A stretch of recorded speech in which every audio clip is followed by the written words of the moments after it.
العالمين والصلاة والسلام على رسول الله ما بعد.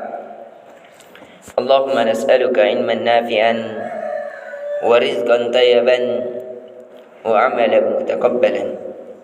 السلام عليكم ورحمة الله wabarakatuh.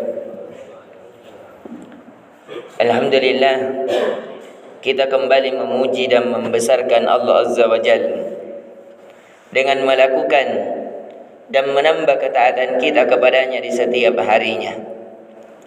Dan di pertemuan kali ini, sebagaimana yang telah kita kisahkan dari kisah Nabi Musa alaihi salam, yang dimana dia telah berpindah pulau, yang ketika Allah selamatkan dari kejaran Fir'aun, kemudian setelah berpindah pulau, di pulau tersebut ia mendapati banyak penyembah berhala, khususnya penyembah para patung sapi. Dan disitulah, di pulau tersebutlah Nabi Musa alaihissalam diturunkan Taurat, yaitu di Bukit Tur yang kita bacakan di surah At-Tin yang tadi di rakaat kedua.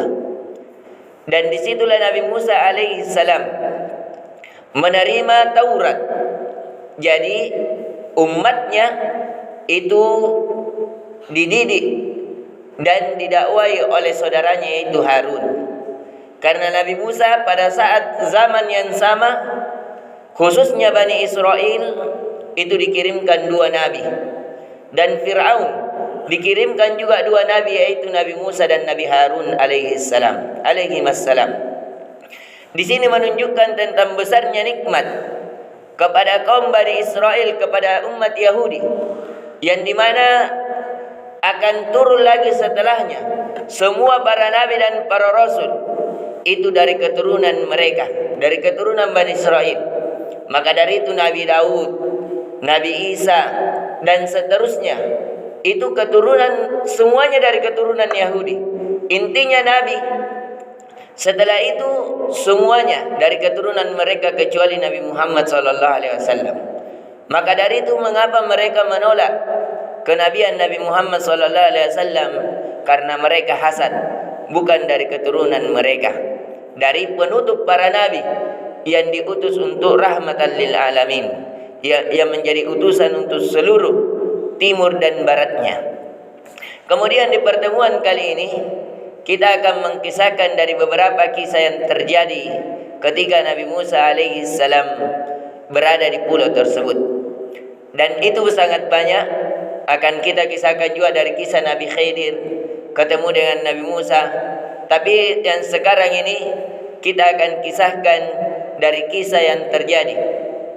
Pernah suatu hari di kampung tersebut tiba-tiba terjadi keributan.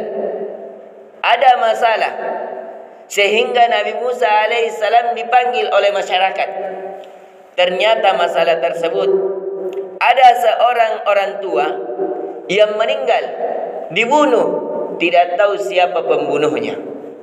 Jadi seorang orang tua meninggal di suatu rumah karena dibunuh dan tidak ditahu siapa pembunuhnya. Masyarakat mengetahuinya.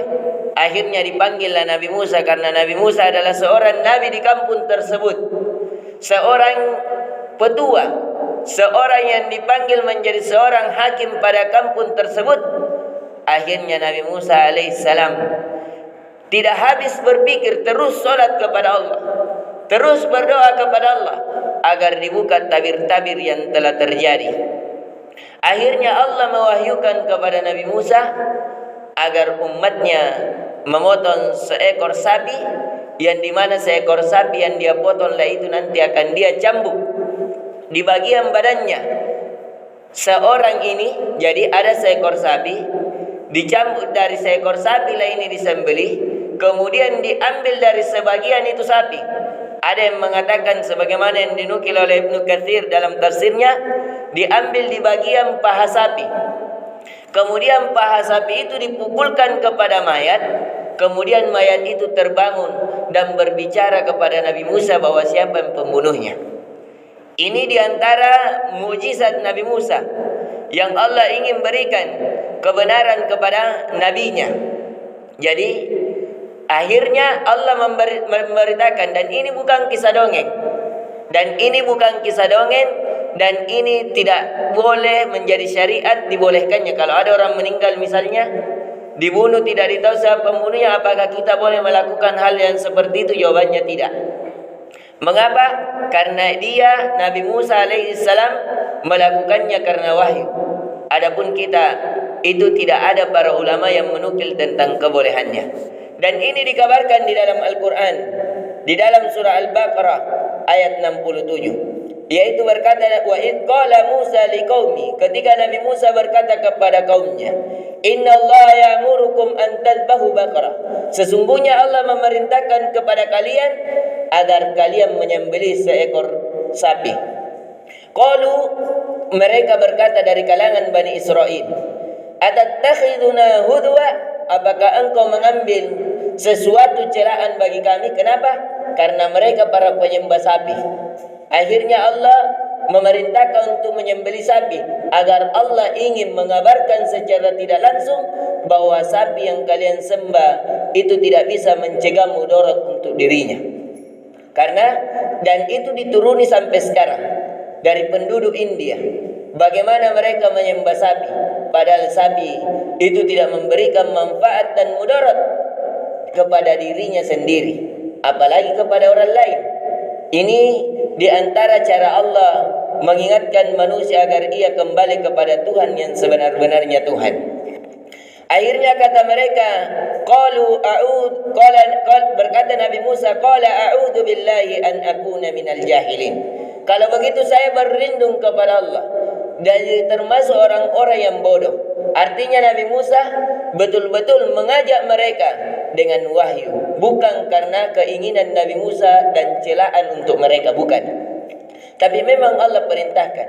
Akhirnya qalu da'u lana rabbaka yubayyin lana mahi. Maka mereka berkata, kalau begitu kabarkan kepada Tuhanmu sapi bagaimana yang dia perintahkan.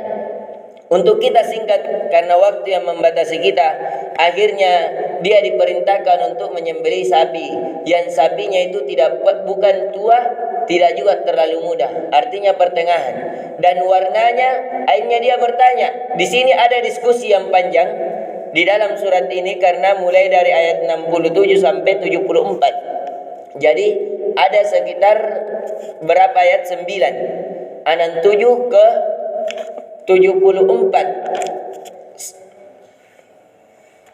Ada 8 ayat. Ada sekitar 8 ayat yang menceritakan tentang kisahnya, tentang diskusi sapi ini. Dan dijawab oleh para ulama, khususnya dalam tafsir Ibnu Katsir, bahwasanya yang menemani berdebat, yang mempersulit dirinya mencari sapi, dia adalah pembunuhnya. Dan inti dari pembunuhnya di sini, jadi dia berdebat sapi bagaimana, warnanya apa, berapa umurnya, di mana didapatkan. Intinya dia persulit. Kenapa? Karena yang bertanya ini adalah pembunuhnya. Siapa dia pembunuhnya? Dialah anaknya dari bapak ini. Anak ini karena bapaknya orang kaya dan menginginkan kekayaan bapaknya agar dia dapatkan, akhirnya dia bunuh bapaknya supaya dia mendapatkan warisan bapaknya dengan cepat. Dia tidak mau lama-lama, akhirnya dia bunuh bapaknya dan ingin mendapatkan warisan tersebut. Tapi dalam hukum agama Islam, seseorang yang membunuh dari orang yang akan mewarisinya, maka ia akan terhalangi dengan warisan, tidak mendapatkan warisan. Maka dari itu ada 3 syarat seseorang bisa saling mewarisi. Yang pertama harus seagama, yang kedua tidak dibunuh, dan yang ketiga dia bukan seorang budak. Akhirnya ketika hal tersebut itu dilakukan oleh Nabi Musa, didapatilah sapi tersebut yang tidak ada di satu negeri tersebut kecuali cuma satu sapi yang semisal dengannya, yang disebutkan oleh Allah. Itu pun disebutkan dalam Ibnu Katsir, dia membeli sapi tersebut seberat dari kulit sapi tersebut dengan emas. Bayangkan, biasanya kita ketahui sapi itu kurang lebih kulitnya 100 kilo. Jadi dia beli sapi tersebut dengan 100 kilo emas. Saking mahalnya dan cantiknya ini sapi, karena dia kekuning-kuningan yang ketika seseorang, kata Allah di sini, ketika seseorang melihatnya itu menjadikan seseorang menarik hatinya dalam melihatnya. Intinya di sini pelajaran yang kita bisa ambil dari kisah Nabi Musa alaihissalam, pernah terjadi seseorang yang dibunuh oleh anaknya sendiri disebabkan ingin mendapatkan warisan ayahnya.